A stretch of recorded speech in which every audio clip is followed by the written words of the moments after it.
Hi friends, welcome to my channel. ಯಾರೆಲ್ಲ video ನೋಡ್ತಿದ್ದೀರಾ please ದಯವಿಟ್ಟು ಫಾಲೋ ಮಾಡಿಕೊಂಡು ವಿಡಿಯೋ ನೋಡಿ. ವಿಡಿಯೋ ಇಷ್ಟ ಆಗುತ್ತೆ ಅನ್ಕೋತೀನಿ. ಈ ಕಸ್ಟಮರು ಒಂದು ಬ್ಲೌಸ್ಗೆ ಎಷ್ಟು ಡಿಸೈನ್ ಹೇಳ್ತಾರೋ ಅಂತ ಅನಿಸುತ್ತೆ. ಕೆಲವು ಕಸ್ಟಮರೇ ಹಾಗೆ ಒಂದು ಬ್ಲೌಸ್ನ ತೊಗೊಂಡು ಬಂದು ಒಂದು ಬ್ಲೌಸಿಗೆ sleeves design, front design, back design ಈ ರೀತಿಯಾಗಿ ತುಂಬ ಡಿಸೈನ್ನ ಹೇಳ್ತಾರೆ. ಮೊದಲಿಗೆ ನಾನು ಬ್ಲೌಸ್ನ ಕಟ್ಟಿಂಗ್ ಮಾಡಿಕೊಂಡು ಫ್ರಂಟು ಪ್ರಿನ್ಸಸ್ ಕಟ್ ಮಾಡ್ಕೊಂಡಿದ್ದೀನಿ. ಯಾವ ರೀತಿಯಾಗಿ ಎಲ್ಲದನ್ನು ರೆಡಿ ಮಾಡ್ಕೊಂಡಿದ್ದೀನಿ ಅದನ್ನು ತೋರಿಸ್ತಿದ್ದೀನಿ. ಇದು ಇವಾಗ ತೋರಿಸಿದ್ದು ಫ್ರಂಟು, ಇವಾಗ ತೋರಿಸ್ತಿರೋದು ಸ್ಲೀವ್ಸು, ಇವಾಗ ತೋರಿಸ್ತಿರೋದು ಬ್ಯಾಕ್ ಬಟನ್ ಬ್ಲೌಸು. ಇದಕ್ಕೆಲ್ಲ ನಾನು ಯಾವ ರೀತಿಯಾಗಿ ಬ್ಯಾಕ್ ನೆಕ್ಕು, ಫ್ರಂಟ್ ನೆಕ್ಕು, ಸ್ಲೀವ್ಸಿಗೆ ಯಾವ ರೀತಿ ಡಿಸೈನ್ ಮಾಡ್ತೀನಿ ಅನ್ನೋದನ್ನು ತೋರಿಸ್ಕೊಡ್ತೀನಿ. ಪೂರ್ತಿಯಾಗಿ ವಿಡಿಯೋನ ನೋಡಿ. ಇವಾಗ ಸುತ್ತಳತೆ ಎಷ್ಟಿದೆ ಅಂತ ತೋರಿಸ್ತಿದ್ದೀನಿ. 8.5 ಇದೆ.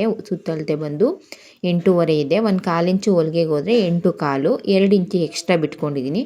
ಕಸ್ಟಮರ್ ಸ್ವಲ್ಪ ಸಣ್ಣ ಇದ್ದಾರೆ. 8.25 ಸುತ್ತಳತೆ ಇದೆ. ಇವಾಗ ಲೆಂತು 14.5 ಇದೆ. ಮೇಲ್ಗಡೆ ಕೆಳಗಡೆ ಎರಡೂ ಕೂಡ ಹೊಲಿಗೆಗೆ ಸ್ವಲ್ಪ ಸ್ವಲ್ಪ ಹೋಗುತ್ತೆ. 14.5 ಇಂಚು ಉದ್ದ ಬರುತ್ತೆ. ಎಕ್ಸ್ಟ್ರಾ ನಾನು 1 ಇಂಚಷ್ಟು ಬಿಟ್ಕೊಂಡಿದ್ದೀನಿ. ಮೇಲೆ ಕೆಳಗೆ ಎಲ್ಲ ಹೊಲಿಗೆಗೆ ಹೋಗುತ್ತಲ್ಲ ಅದನ್ನು ಬಿಟ್ಟು 14.5 ಲೆಂತು. ವಿಡ್ತ್ ಬಂದು 8.25 ಈ ರೀತಿಯಾಗಿ ಇರುವಂಥ ಬ್ಲೌಸ್ನ ನೆಕ್ನ ಯಾವ ರೀತಿ ಕಟ್ ಮಾಡಬೇಕು, ಸ್ಲೀವ್ಸ್ನ ಯಾವ ರೀತಿಯಾಗಿ ಕಟ್ ಮಾಡ್ಕೊತೀನಿ ಅಂತ ತೋರಿಸ್ತೀನಿ. ಮೊದಲಿಗೆ ಸ್ಲೀವ್ಸ್ ಕಟ್ಟಿಂಗ್ನ ತೋರಿಸ್ಕೊಡ್ತಿದ್ದೀನಿ. ನಾನಿವಾಗ ಸ್ಲೀವ್ಸ್ನು ಕೂಡ ಲೈನಿಂಗ್ ಎಲ್ಲ ನೀಟಾಗಿ ಅಟ್ಯಾಚ್ ಮಾಡ್ಕೊಂಡಿದ್ದೀನಿ. ನಾನೆಲ್ಲ ವಿಡಿಯೋದಲ್ಲೂ ಹೇಳ್ತಿರ್ತೀನಿ ಈ ರೀತಿಯಾಗಿ ಮೊದಲಿಗೆ ಅಟ್ಯಾಚ್ ಮಾಡಿಕೊಂಡು ಆಮೇಲೆ ನಾನು ಯಾವ ರೀತಿ ಡಿಸೈನ್ ಬೇಕು ಅನ್ನೋದನ್ನು ಸ್ಟಿಚ್ ಮಾಡ್ತೀನಿ. ಮೊದಲಿಗೆ ಈ ರೀತಿಯಾಗಿ 2 ಪೀಸ್ ಕ್ಯಾನ್ವಾಸ್ನ ತೊಗೊಂಡಿದ್ದೀನಿ. 2 ಪೀಸು ಕ್ಯಾನ್ವಾಸ್ನ ನಾನು ಸ್ಲೀವ್ಸ್ನ ಅಗಲ ಎಷ್ಟಿದೆ ಅಷ್ಟನ್ನು ನೋಡಿಕೊಂಡು ಅದನ್ನು ತಗೊಂಡಿದ್ದೀನಿ. ಸುತ್ತಳತೆ ಎಷ್ಟಿದೆ ಅಷ್ಟು ಉದ್ದ ಬೇಕು ನಮಗೆ, ಅದನ್ನು ನೋಡ್ಕೋಬೇಕು. ಉದ್ದ ಕಮ್ಮಿ ಆಗಿಬಿಟ್ರೆ ಕಷ್ಟ ಆಗುತ್ತೆ. ತಿರ್ಗಾ ಪುನಃ ಇನ್ನೊಂದು ಕ್ಯಾನ್ವಾಸ್ ಕಟ್ ಮಾಡ್ಕೋಬೇಕಾಗುತ್ತೆ. ಹಾಗಾಗಿ ಮೊದಲಿಗೆ ಸ್ಲೀವ್ಸ್ ಎಷ್ಟಿದೆ ಅಷ್ಟು ತೊಗೊಂಡಿದ್ದೀನಿ. ಇವಾಗ ಮಧ್ಯ ಫೋಲ್ಡ್ ಮಾಡ್ಕೊಂಡಿದ್ದೀನಿ. 2 ಪೀಸ್ನ ಮಧ್ಯ ಫೋಲ್ಡ್ ಮಾಡಿಕೊಂಡು ನೋಡಿ ಈ ರೀತಿಯಾಗಿ ಇಟ್ಕೊಂಡು 1.5 ಇಂಚಷ್ಟು ಮಾರ್ಕ್ ಮಾಡ್ಕೊತಿದ್ದೀನಿ. ಮಧ್ಯ 1.5 ಇಂಚಷ್ಟು ಮಾರ್ಕ್ ಮಾಡಿಕೊಂಡು ನೀಟಾಗಿ ಈ ರೀತಿಯಾಗಿ ಒಂದು ಶೇಪ್ನ ಕೊಟ್ಕೋತೀನಿ. ವಿ ಶೇಪ್ ಥರ ಒಂದು ಶೇಪ್ನ ಕೊಟ್ಕೋತೀನಿ. ನೋಡಿ ಈ ರೀತಿಯಾಗಿ ಒಂದು ಶೇಪ್ನ ಕೊಟ್ಕೊಂಡು ಅದನ್ನು ನೀಟಾಗಿ ಕಟ್ ಮಾಡ್ಕೋತೀನಿ. ಇತ್ತೀಚೆಗೆ ಈ ರೀತಿಯಾಗಿ ಶೇಪ್ ಡಿಸೈನು ತುಂಬಾ ಬಂದಿದೆ ಅಂತ ಹೇಳ್ಬೋದು. ತುಂಬ ಬ್ಲೌಸ್ಗಳು ಸ್ಟಿಚ್ ಮಾಡಿದ್ದೀನಿ, ಆದರೆ ಎಲ್ಲದನ್ನು ಕೂಡ ವಿಡಿಯೋ ಮಾಡ್ಕೊಳ್ಳೋದಕ್ಕಾಗಲಿಲ್ಲ. ಹಾಗಾಗಿ ಇವತ್ತು ಒಂದು ಬ್ಲೌಸಿಗೆ ಯಾವ ರೀತಿ ಎಲ್ಲ ಡಿಸೈನ್ ಮಾಡ್ಬೋದು ಅನ್ನೋದು ನಿಮಗೂ ಕೂಡ ತುಂಬ ಐಡಿಯಾ ಬರುತ್ತೆ. ಇವಾಗ 1 ಇಂಚಷ್ಟು ಮಾರ್ಕ್ ಮಾಡಿಕೊಂಡು ಎಕ್ಸ್ಟ್ರಾ ಇರೋದನ್ನು ಕಟ್ ಮಾಡಿಬಿಡ್ತೀನಿ ನೀಟಾಗಿ. ಯಾವಾಗಲೂ ಕೂಡ ಕ್ಯಾನ್ವಾಸ್ ಜಾಸ್ತಿಯಾಗಿ ಬಿಟ್ಕೊಳ್ಳಬಾರ್ದು. ಯಾವುದೇ ಕ್ಯಾನ್ವಾಸ್ ಆದರೂ ಕೂಡ ಜಾಸ್ತಿಯಾಗಿ ಬಿಟ್ಕೊಂಡ್ರೆ ಚೆನ್ನಾಗಿ ಬರಲ್ಲ, ಅದು ಫಿನಿಶಿಂಗ್ ಅನ್ನೋದು ಚೆನ್ನಾಗಿರಲ್ಲ. ಮತ್ತು ಒಳಗಡೆ ಜಾಸ್ತಿ ಕೂಳೆ ಇದ್ರೂ ಕೂಡ ಚೆನ್ನಾಗಿ ಕಾಣಿಸಲ್ಲ. ಹಾಗಾಗಿ ಎಕ್ಸ್ಟ್ರಾ ಜಾಸ್ತಿನ ಬಿಟ್ಕೋಬೇಡಿ ಯಾವುದೇ ಡಿಸೈನ್ ಮಾಡಿದ್ರೂ ಕೂಡ. ನೋಡಿ ಈ ರೀತಿ ಕಟ್ಟಿಂಗ್ ಮಾಡಿಕೊಂಡೆ ನೀಟಾಗಿ. ಇವಾಗ ನೋಡಿ ನೀಟಾಗಿ ಇಟ್ಕೊಂಡು ನೋಡ್ಕೋತೀನಿ ಸ್ಲೀವ್ಸಿಗೆ ಕರೆಕ್ಟಾಗಿ ಬಂದಿದೆಯಾ ಅಂತ. ಇನ್ನು ಸ್ವಲ್ಪ ಶೇಪ್ನ ಕೊಡಬೇಕಿತ್ತು ಅಂತ ನಂಗೆ ಅನ್ನಿಸ್ತು. ಹಾಗಾಗಿ ಇನ್ನೊಂದು ಸಲ ಕಟ್ಟಿಂಗ್ ಮಾಡ್ಕೋತಿದ್ದೀನಿ. ಇನ್ನು ಸ್ವಲ್ಪನ ಮಧ್ಯ ಮಾತ್ರ ಶೇಪ್ನ ಕೊಟ್ಕೋತೀನಿ. ಈ ಕಸ್ಟಮರು ತುಂಬ ಉದ್ದ ಇದ್ದಾರೆ, ಸ್ವಲ್ಪ ಸಣ್ಣ ಇದ್ದಾರೆ. ಹಾಗಾಗಿ ಸ್ವಲ್ಪ ಶೇಪ್ ಬೇಕು ಅಂತ ನಂಗೆ ಅನ್ನಿಸ್ತು. ಹಾಗಾಗಿ ಸ್ವಲ್ಪ ಕಟ್ಟಿಂಗ್ ಮಾಡ್ಕೋತೀನಿ.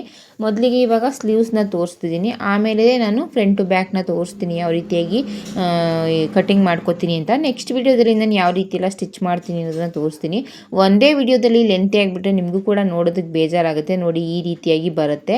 ಇದಕ್ಕೆಲ್ಲ ನಾನು ಲೈನಿಂಗ್ ತಗೊಂಡು ಇದಕ್ಕೆಲ್ಲ ನೀಟಾಗಿ ಅಂಡಿಸ್ಕೊಂಡು ಸ್ಟಿಚ್ ಮಾಡ್ಕೋಬೇಕು. ಎಲ್ಲದನ್ನು ಕೂಡ ನೀಟಾಗಿ ಮುಂದಿನ ವಿಡಿಯೋದಲ್ಲಿ ಲೈನಿಂಗ್ ಎಲ್ಲ ಅಂಡಿಸ್ಕೊಂಡು ಯಾವ ರೀತಿ ಎಲ್ಲ ಸ್ಟಿಚ್ ಮಾಡ್ತೀನಿ ಅನ್ನೋದನ್ನು ತೋರಿಸ್ಕೊಡ್ತೀನಿ. ತುಂಬ ಜನ ಹೆಣ್ಮಕ್ಳು ತುಂಬ ಪ್ರಯತ್ನ ಪಡ್ತಿರ್ತೀರ. ಡಿಸೈನ್ ಬ್ಲೌಸ್ ಅಂದರೆ ತುಂಬ ಕಷ್ಟ ಅನ್ಕೋತಿರ್ತೀರ. ಯಾವುದೇ ರೀತಿ ಕಷ್ಟ ಇರಲ್ಲ, ನಾವು ಪ್ರಯತ್ನ ಪಡಬೇಕಷ್ಟೇ ಅನ್ನೋದು ಹೇಳೋದಕ್ಕೆ ಇಷ್ಟಪಡ್ತೀನಿ. ಇವಾಗ ನಾನು ಫ್ರಂಟ್ ಕಟ್ ಮಾಡ್ತೀನಿ. ನೋಡಿ ಈ ರೀತಿ ಫೋಲ್ಡ್ ಮಾಡ್ಕೋತಿದ್ದೀನಿ. ಫ್ರಂಟಿಗೆ ಕಟ್ ಮಾಡಿ ತೋರಿಸ್ತಿದ್ದೀನಿ. ಇವಾಗ ಕಸ್ಟಮರ್ದೇನು ಚಾಯ್ಸ್ ಆಗಿತ್ತು. ಫಸ್ಟಿಗೆ ನಾನು ಇದೇ ರೀತಿಯಾಗಿ ಸ್ಟಿಚ್ ಮಾಡಿಕೊಟ್ಟೆ. ಅದನ್ನು ಸ್ಟಿಚ್ ಮಾಡಿಕೊಟ್ಟಿರೋದನ್ನು ನೋಡಿ ಈ ಕಸ್ಟಮರ್ ಸ್ಟಿಚ್ ಮಾಡಿಸ್ಕೊತಿದ್ದಾರೆ. ನೋಡಿ ಇವಾಗ ಅಗಲ 4 ಇಂಚ್ ತೊಗೊಂಡಿದ್ದೀನಿ. ಬೋಟ್ ನೆಕ್ ಆಗಿರೋದ್ರಿಂದ ಅಗಲ 4 ಇಂಚ್ ತೊಗೊಂಡು ಉದ್ದನ ಬಂದು ನಾನು 5.5 ಇಂಚು ತೊಗೋತಿದ್ದೀನಿ. ಅರ್ಧ ಇಂಚು ಹೊಲಿಗೆಗೆ ಹೋದರೆ 5ಕ್ಕೆ ನಿಂತ್ಕೊಳ್ಳುತ್ತೆ. ಹಾಗಾಗಿ ನೆಕ್ಕಿನ ಉದ್ದನ ನಾನು 5.5 ಇಟ್ಕೋತಿದ್ದೀನಿ. ಬೋಟ್ ನೆಕ್ಕಲ್ಲಿ ಇರಲಿ ಅಂತ ಹೇಳಿದರು. ಹಾಗಾಗಿ 4.5 ಬೋಟ್ ನೆಕ್ ಅಂದಾಗ 3.5, 4.5, 4 ಈ ರೀತಿಯಾಗಿ ಇಟ್ಕೋತೀವಿ. ಜಾಸ್ತಿ ಡೀಪ್ ಬೇಡ ಅನ್ನಿಸ್ತು, ಏಕೆಂದರೆ ತುಂಬ ಸಣ್ಣ ಇದ್ದಾರಲ್ಲ. ಹಾಗಾಗಿ ಇವೇಲೆಲ್ಲ ಏನು ಹಾಕೊಳ್ಳೋದಿಲ್ಲ. ಇದು ಕ್ರಾಪ್ ಟಾಪ್ಗೆ ಬ್ಲೌಸು. ಹಾಗಾಗಿ ನಾನು ಸ್ವಲ್ಪ ಕಡಿಮೆನೇ ಡೀಪ್ನ ತೆಗಿತೀನಿ. ನೋಡಿ ಈ ರೀತಿಯಾಗಿ ಮಾರ್ಕ್ ಮಾಡ್ಕೋತಿದ್ದೀನಿ. 4 ಇಂಚು ಅಗಲ, 4.5 ಇಂಚು 5 ಇಂಚು ಉದ್ದ ಈ ರೀತಿಯಾಗಿ ಇಟ್ಕೊಂಡು 5.5 ಇಂಚು ಉದ್ದ ಇಟ್ಕೊಂಡು ಮಾರ್ಕ್ ಮಾಡ್ಕೊಂಡಿದ್ದೀನಿ. ಇವಾಗ 1 ಇಂಚು ಮೇಲೆ ಮಾರ್ಕ್ ಮಾಡ್ಕೊತಿದ್ದೀನಿ. ಈ ರೀತಿಯಾಗಿ 1 ಇಂಚಿಗೆ ಮಾರ್ಕ್ ಮಾಡ್ಕೊತಿದ್ದೀನಿ. ಇವಾಗ ಈ ರೀತಿ ಒಂದು ಶೇಪ್ನ ಕೊಟ್ಕೊಂಡಿದ್ದೀನಿ. ವಿ ಶೇಪ್ನ ಈ ರೀತಿಯಾಗಿ ಒಂದು ಶೇಪ್ನ ಕೊಟ್ಕೊಂಡಿದ್ದೀನಿ. ನೋಡಿ ಯಾವ ರೀತಿಯಾಗಿ ಕುಟ್ಕೋತಿದ್ದೀನಿ ಅಂತ. ಆದಷ್ಟು ಇದೇ ರೀತಿಯಾಗಿ ತುಂಬ ಜನ ಕಸ್ಟಮರ್ ಕೇಳ್ತಾರೆ ಫ್ರಂಟಿಗೆ, ಹಾಗಾಗಿ ನಿಮಗೂ ಒಂದು ಐಡಿಯಾ ಬರುತ್ತೆ ಈ ರೀತಿ ಎಲ್ಲ ಸ್ಟಿಚ್ ಮಾಡ್ಬೋದು ಅನ್ನೋದಕ್ಕೋಸ್ಕರ ತೋರಿಸ್ತಿದ್ದೀನಿ. ಇದು ಬಂದು ಕ್ರಾಪ್ ಟಾಪಿಗೆ ಕೆಳಗಡೆ ಸ್ಕರ್ಟ್ನ ನಾನು ಸ್ಟಿಚ್ ಮಾಡಿದ್ದೀನಿ ಆಲ್ರೆಡಿ. ಬ್ಲೌಸ್ದ ಮಾತ್ರ ನಿಮಗೆ ವಿಡಿಯೋನ ಹಾಕ್ತಿದ್ದೀನಿ, ಬ್ಲೌಸಿಂದ ಮಾತ್ರ ನಾನು ವಿಡಿಯೋನ ಹಾಕ್ತಿದ್ದೀನಿ. ಏಕೆಂದರೆ ಒಂದೇ ಬ್ಲೌಸಿಗೆ ಈ ರೀತಿ ಎಲ್ಲ ಡಿಸೈನ್ ಮಾಡ್ಬೋದು ಅನ್ನೋ ಒಂದು ಐಡಿಯಾ ಬರುತ್ತೆ, ಯಾವ್ಯಾವ ರೀತಿ ಎಲ್ಲ ಡಿಸೈನ್ ಮಾಡ್ಕೋಬೋದು ಅಂತ. ಮತ್ತು ಒಂದೇ ಬ್ಲೌಸಿಗೆ ಈ ರೀತಿಯಾಗಿ ಸ್ಲೀವ್ಸಿಗೆ ಬ್ಯಾಕಿಗೆಲ್ಲ ಡಿಸೈನ್ ಮಾಡಿ ಅಂತ ಹೇಳಿದಾಗ ಯಾವ ರೀತಿ ಡಿಸೈನ್ ಮಾಡ್ಬೋದು ಅನ್ನೋದು ಗೊತ್ತಾಗುತ್ತೆ. ಮತ್ತು ಬ್ಯಾಕ್ ಬಟನ್ ಬ್ಲೌಸಿಗೆ ಡಿಸೈನ್ ಮಾಡಬೇಕು ಅಂದರೂ ಕೂಡ ಯಾವ ರೀತಿ ಮಾಡ್ಬೋದು ಅಂತ ಐಡಿಯಾ ಬರುತ್ತೆ. ನೋಡಿ ಇವಾಗ ಇದು ಫ್ರಂಟ್ ಆಯಿತು. ಫ್ರಂಟನ್ನ ನಾನು ಈ ರೀತಿಯಾಗಿ ರೆಡಿ ಮಾಡ್ಕೊಂಡಿದ್ದೀನಿ, ಪ್ರಿನ್ಸಸ್ ಕಟ್ ಮಾಡಿದ್ದೀನಿ, ಪೂರ್ತಿ ಫಿನಿಶಿಂಗ್ ಮಾಡಿದ್ದೀನಿ. ಇವಾಗ ಇದಕ್ಕೆ ನಾನು ಲೈನಿಂಗ್ನ ಅಂಡಿಸ್ಕೊಂಡು ನೆಕ್ನ ಮಾತ್ರ ಸ್ಟಿಚ್ ಮಾಡಬೇಕು, ಅಷ್ಟು ಕೆಲಸ ಇದೆ. ಅದನ್ನು ಮುಂದಿನ ವಿಡಿಯೋದಲ್ಲಿ ತೋರಿಸ್ತೀನಿ. ಇವಾಗ ನೋಡಿ ಬ್ಯಾಕ್ಗೆ ಕಟ್ ತೋರಿಸ್ಕೊತೀನಿ.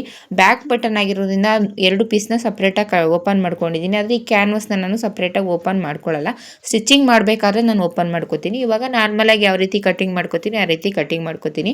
ಅಗಲನ 4 ಇಂಚ್ ಇಟ್ಕೊಂಡಿದ್ದೀನಿ. ಅಗಲನ 4 ಇಂಚ್ ಇಟ್ಕೊಂಡು ಈ ಉದ್ದನ ಬಂದು ಬೋಟ್ ನೆಕ್ಕಿಗೆ 3 ಇಂಚ್ ಇಟ್ಕೋತೀನಿ. ಮೊದಲಿಗೆ ಬೋಟ್ ನೆಕ್ಕಿಗೆ 3 ಇಂಚ್ ಇಟ್ಕೊಂಡು ಫುಲ್ ಲೆಂತ್ ಎಷ್ಟು ಬೇಕು ಅಂತ ಇಟ್ಕೋತೀನಿ. ಇವಾಗ ಈ ರೀತಿ ಮಾರ್ಕ್ ಮಾಡ್ಕೊಂಡ್ಮೇಲೆ ಫುಲ್ ನೆಕ್ಕಿನ ಉದ್ದ ಎಷ್ಟು ಬೇಕು ಅನ್ನೋದನ್ನ ಇಟ್ಕೋತೀನಿ. ಆದಷ್ಟು ಈ ಕಸ್ಟಮರ್ಗೆ ಬ್ರಾಡೆಲ್ಲ ಜಾಸ್ತಿ ತೆಗಿತಿಲ್ಲ ನಾನು. ನಿಮಗೆ ಬೇಕು ಅನ್ನೋಗಿದ್ರೆ ಬ್ರಾಡಾಗಿ ಬೇಕು ಅನ್ನೋಗಿದ್ರೆ ಇಟ್ಕೋಬೋದು. ಇವಾಗ ನಾನು ಲೆಂತ್ 10 ಇಂಚ್ ಇಟ್ಕೊಂಡಿದ್ದೀನಿ. 10 ಇಂಚ್ ಇಟ್ಕೊಂಡು ಒಂದ್ಸಲ ಬ್ಲೌಸಲ್ಲೂ ಕೂಡ ನೋಡ್ಕೋತಿದ್ದೀನಿ ಎಷ್ಟು ಬರುತ್ತೆ ಡೀಪು ಅಂತ. ನಾನು ಆವಾಗಲೇ ಹೇಳ್ದಾಗೆ ಸಣ್ಣ ಇದ್ದಾರೆ, ಸ್ವಲ್ಪ ಬ್ರಾಡಾಗೂ ಕೂಡ ತೆಗಿಯೋಕ್ಕಾಗಲ್ಲ. ಏಕೆಂದರೆ ಸಣ್ಣ ಇರೋದ್ರಿಂದ ತುಂಬ ಚೆನ್ನಾಗಿ ಕಾಣಿಸಲ್ಲ, ಇನ್ನೂ ಒಂಥರ ಎತ್ಕೊಂಡಂಗೆ ಆಗುತ್ತೆ ಬ್ಲೌಸು ಅನ್ನುವಂಥ ಬರುವಂಥ ಚಾನ್ಸ್ ಇರುತ್ತೆ ಕಸ್ಟಮರು. ಹಾಗಾಗಿ ಸ್ವಲ್ಪ ನೋಡಿಕೊಂಡು ಬ್ರಾಡ್ನ ಕಮ್ಮಿ ಮಾಡ್ಕೊಳ್ಳಿ, ಲೆಂತ್ ಇಟ್ಕೊಳ್ಳಿ ಆದರೆ ಬ್ರಾಡ್ನ ಕಮ್ಮಿ ಮಾಡ್ಕೊಳ್ಳಿ. ಇವಾಗ ನನಗೆ ಇನ್ನೊಂದು ಅರ್ಧ ಇಂಚು ಜಾಸ್ತಿ ಬೇಕು ಅಂತ ಅನ್ನಿಸ್ತು, ಹಾಗಾಗಿ ಒಂದು ಅರ್ಧ ಇಂಚಿಗೆ ಕೆಳಗಡೆಗೆ ಮಾರ್ಕ್ ಮಾಡಿಕೊಂಡು ಈ ರೀತಿ ಒಂದು ಶೇಪ್ನ ಕೊಟ್ಕೋತಿದ್ದೀನಿ, ರೌಂಡ್ ಶೇಪ್ನೇ ಕೊಟ್ಕೋತಿದ್ದೀನಿ. ಆವಾಗಲೇ ಹೇಳಿದಾಗೆ ಅಗಲನ ಕಮ್ಮಿ ಮಾಡಿಕೊಂಡು ನೋಡಿ ಎಷ್ಟಿದೆ 3 ಇಂಚಿಗೆ ನಾನು ಅಗಲನ ಇಟ್ಕೊಂಡಿದ್ದೀನಿ. 3 ಇಂಚಿಗೆ ಅಗಲನ ಇಟ್ಕೊಂಡು ಅದರೊಳಗಡೆ ಒಂದು ಶೇಪ್ನ ಕೊಟ್ಕೋತಿದ್ದೀನಿ, ಒಂದು ರೌಂಡ್ ಶೇಪ್ನ ಕೊಟ್ಕೋತಿದ್ದೀನಿ. ನಿಮಗೆ ಯಾವ ರೀತಿ ನೆಕ್ ಬೇಕೋ ಆ ರೀತಿ ನೀವು ಕಟ್ ಮಾಡ್ಕೋಬೋದು. ಇದೇ ರೀತಿ ಕಟ್ ಮಾಡ್ಕೋಬೇಕು ಅಂತೇನಿಲ್ಲ, ಬೇರೆ ಬೇರೆ ರೀತಿ ಶೇಪ್ಗಳನ್ನ ಕೂಡ ನೀವು ಕಟ್ ಮಾಡ್ಕೋಬೋದು. ಆದಷ್ಟು ನಾನು ಕಟ್ ವರ್ಕ್ ಶೇಪು ಮತ್ತು ನಾರ್ಮಲಾಗಿ ಬೇರೆ ಬೇರೆ ಶೇಪ್ಗಳು ತುಂಬ ವೀಡಿಯೋಸ್ನ ಮಾಡಾಕಿದ್ದೀನಿ. ಈ ಶೇಪ್ದು ಎಲ್ಲದೂ ಕೂಡ ವೀಡಿಯೋ ಮಾಡಾಕಿದ್ದೀನಿ. ನಾರ್ಮಲಾಗಿ ಈ ರೀತಿ ರೌಂಡ್ ನೆಕ್ಕು ಕೂಡ ಕೆಲವು ಜನಕ್ಕೆ ಬರ್ತಿರಲ್ಲ, ಯಾಕೆಂದರೆ ತುಂಬ ಡೀಪ್ ಜಾಸ್ತಿ ಆಗಿಬಿಟ್ಟಿರುತ್ತೆ, ಇಲ್ಲ ತುಂಬ ಕಡಿಮೆ ಆಗಿಬಿಟ್ಟಿರುತ್ತೆ, ಈ ರೀತಿ ಎಲ್ಲ ಕನ್ಫ್ಯೂಸ್ ಆಗ್ತಿರುತ್ತೆ. ನೋಡಿಕೊಂಡು ನೀವು ಡೀಪ್ನ ಇಡಬೇಕು. ಆದಷ್ಟು ಬೋಟ್ ನೆಕ್ ಬ್ಲೌಸಿಗೆ ಜಾಸ್ತಿಯಾಗಿ ಡೀಪ್ ಜಾಸ್ತಿ ಆಗುವಂಥ ಚಾನ್ಸ್ ಇರುತ್ತೆ. ಅಗಲನ ಕಮ್ಮಿ ಮಾಡ್ಕೋಬೇಕು, ಉದ್ದನ ಜಾಸ್ತಿ ಇಟ್ಕೊಂಡು.